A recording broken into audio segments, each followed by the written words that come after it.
खबरों के मुताबिक राज्यसभा की बुलेटिन में कहा गया है कि सदन में जय हिंद और वंदे मातरम का प्रयोग नहीं होना चाहिए।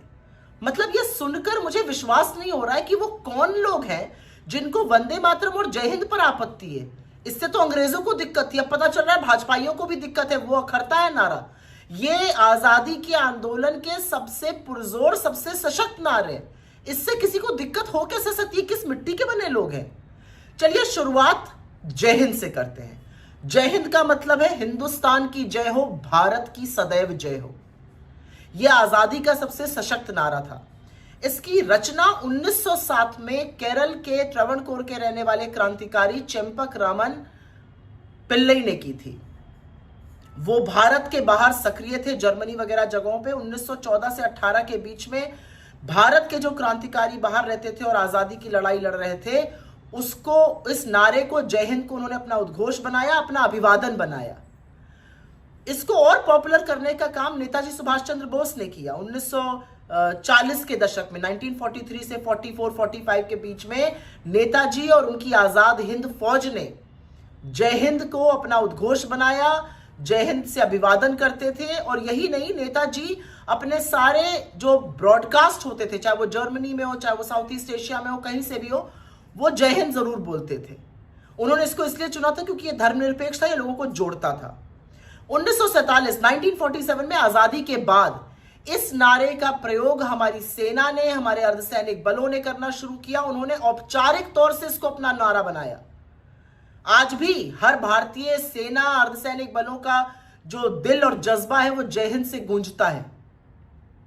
यही नहीं, आजादी के बाद प्रथम प्रधानमंत्री पंडित नेहरू ने इसको और लोकप्रिय किया। वो अपने हर भाषण का अंत जय हिंद से करते थे। और सोचिए, जय हिंद लोगों को अखर रहा है। अब बात करते हैं वंदे मातरम की।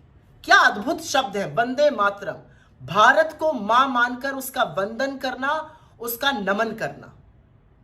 और इसकी रचना जो थी वो 1870 में बंकिम चंद्र चटर्जी, बंकिम चंद्र चट्टोपाध्याय, उन्होंने की थी। 1896 में कांग्रेस के अधिवेशन में पहली बार रविंद्रनाथ ठाकुर ने इसको गाया था। 1905 के स्वदेशी आंदोलन का यह बड़ा नारा बना था वंदे मातरम। और यही नहीं, 1908, 1909, 1910, उसके बाद यह हर क्रांतिकारी का नारा था। और इसको अंग्रेज बार बार बैन करते थे, इसको बोलने पर जेल जाना पड़ता था। फिर भी आजादी के महानायकों का नारा था, उनका उद्घोष था, वो एक दूसरे का अभिवादन वंदे मातरम से करते थे। भगत सिंह, खुदीराम बोस जैसे लोग फांसी के फंदे पर झूल गए और वंदे मातरम कहकर गए। जब 1950 में भारत का संविधान अडॉप्ट हो रहा था, तो भारत की संविधान सभा ने वंदे मातरम को राष्ट्रीय गीत के तौर पर, औपचारिक तौर पर अपनाया। इन लोगों को इससे दिक्कत है। आप सोचिए, वंदे मातरम और जय हिंद से किन लोगों को दिक्कत होगी? उन्हीं लोगों को ना, जिन्होंने अपनी छोटी उंगली का छोटा नाखून आजादी में नहीं कटवाया, जो मुखबिरी करते थे, माफीनामे लिखते थे अंग्रेजों के। आज उनको इन नारों से दिक्कत है। इन लोगों को पहचानिए। जय हिंद, वंदे मातरम।